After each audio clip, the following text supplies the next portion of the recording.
Chana Martin has found that an important part of her recovery plan is to make sure her support system is filled with the brave. Chana gets her strength from others living with a variety of different struggles: mental illness, addictions, physical limitations. Family and friends are another key part of her support network, as are her coworkers in community mental health, who rise to the challenging needs of each individual consumer who comes through her door.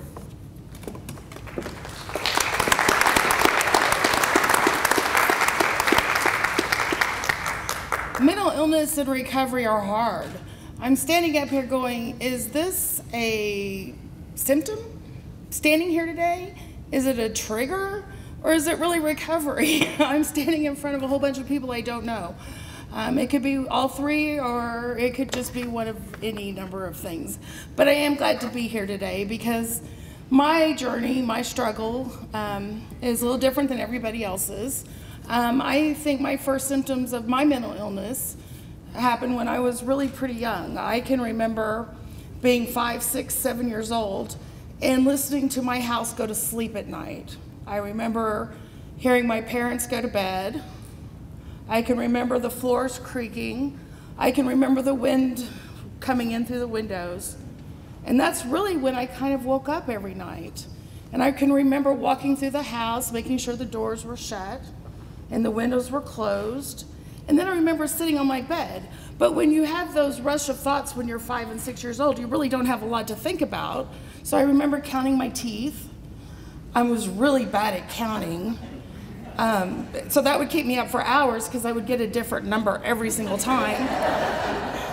I would remember making my bed just so, because I thought I'll probably be tired in the morning, and that way I can make it really quick. I can make my bed very quickly and nobody will know I was up all night. Even that young, I knew that it was something I didn't talk about. It wasn't anything that I wanted anybody to know, that I was staying up all night. Eventually I would go to sleep just in time to be woken up in time for school.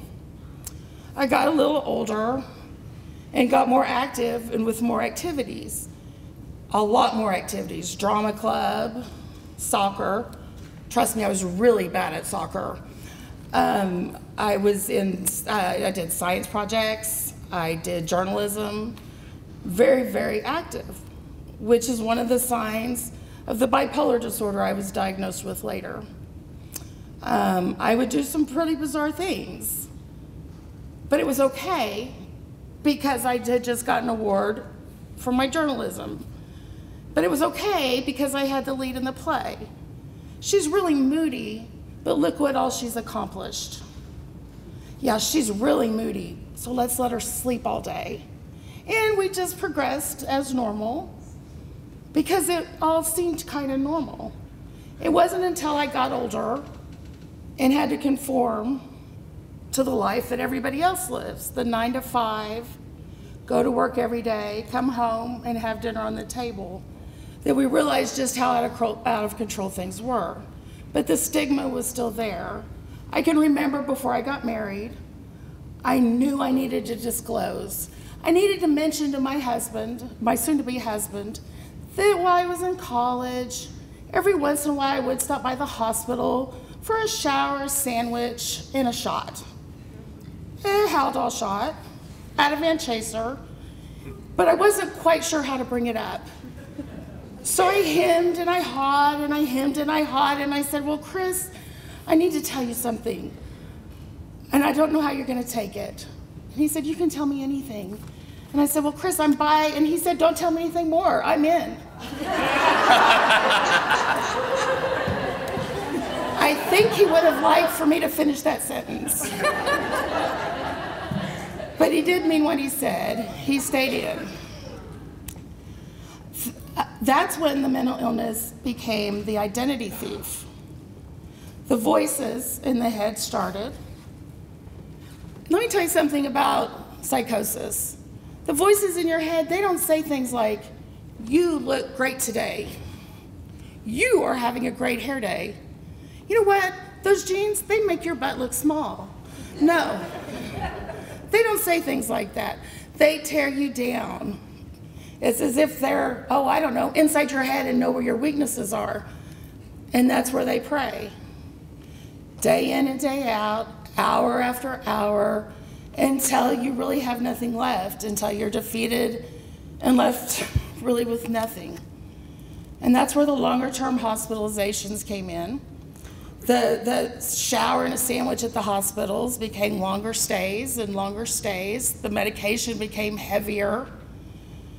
The sedations became longer.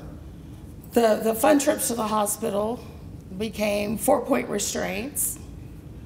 My paranoia became quite extreme. And my family became convinced this was going to be a long haul, and it was. But that's where we started kind of meeting brave people in the family. My dad, on a trip from St. Louis to Illinois, counted the demons that were hiding behind the trees with me. My mom, when the medicine made my eyes blurry, she helped me drive because I was going to drive anyway because I was convinced that I could do so. We went 3 blocks, by the way. No damage done. But where did that leave everybody? Well, what we were left with was leaving St. Louis, leaving our home, selling everything, and changing everybody's lives. The identity, the voices in my head had taken away Chana. Oh, she's so crazy, to no, really, she's crazy. When everybody would ask, where's Chana? Well, maybe she's outside, to no, we don't know where she is. And so the family, instead of having family dinner, would have a family search party. Let's go find mom. The medicine became stronger and stronger until everybody knew exactly where I was. I was in bed. Not 1 hour a day, not 2 hours a day, 20 hours, 22 hours. Instead of being Chana, I became a she and a her. What are we going to do with her? What is she going to do now? It became pretty intense. It wasn't that my family had become hopeless. It's that they'd become literally helpless because nobody knew what to do. And that's probably was the biggest life-changing moment of my life, because as all the adults were trying to figure out what to do with Chana long-term, her and she, someone cracked open the door of the bedroom door that everyone had been told to leave shut. Don't bother her. She has a headache. Just don't bother her. She has a headache. But someone took the risk and opened the door. And for the first time in months, it could have been a year, I don't know. The time's a little fuzzy. I did hear someone call me a name. And that name was Mom. And it came from a little 3-year-old kid. He was my kid. And he had broken the rule. He had opened the door. And he'd said, Mom, Mom, I need you. 1 year, 3 months, I hadn't heard anybody say they needed me in a long time. So I rubbed the crust out of my eyes, pulled my hair back, and acted like everything was fine, to the best of my ability. And I said, what, honey, what do you need? And he said, Mom, I need you to come here. Mom, need you to come here. I can do that. So I did. I got up, lumbered out of the bed. He took my hand, and he led me into his room. And he said, I just want you to watch this video with me, this Thomas the Train video. And I said, sure, honey, I can do that. Sat on the floor and fell asleep. And as my eyes shut, I knew I had failed yet again. I couldn't watch this darn video. But this little 3-year-old kid had a plan, because he crawled up on the bed behind me in the way only an annoying 3-year-old kid can do, opened my eyes for me. He'd had it figured out. But in that moment, something happened. I wasn't a he or a her anymore. I was a mom, and my eyes were open. And I felt like in that moment, maybe in that moment, I could do better. Now, I would like to tell you that the next day I took a shower and my shoes matched and my hair was done and life was great. And that's not true either. But what happened that day was I figured, you know, maybe if he could be brave, then maybe I could be brave. And so I did take a shower and I did stay up and I did better. And then I talked to the doctor and I said, you know, this medicine, I don't know if I'm psychotic because I'm sleeping 22 hours a day. But that doctor listened. And then he decided to be brave and worked with me on medication instead of having the attitude that all medication is the same or just do what I say. And he listened to me. And over the next year, we did find the right medication. And my husband, he decided to be brave too. And he stuck around.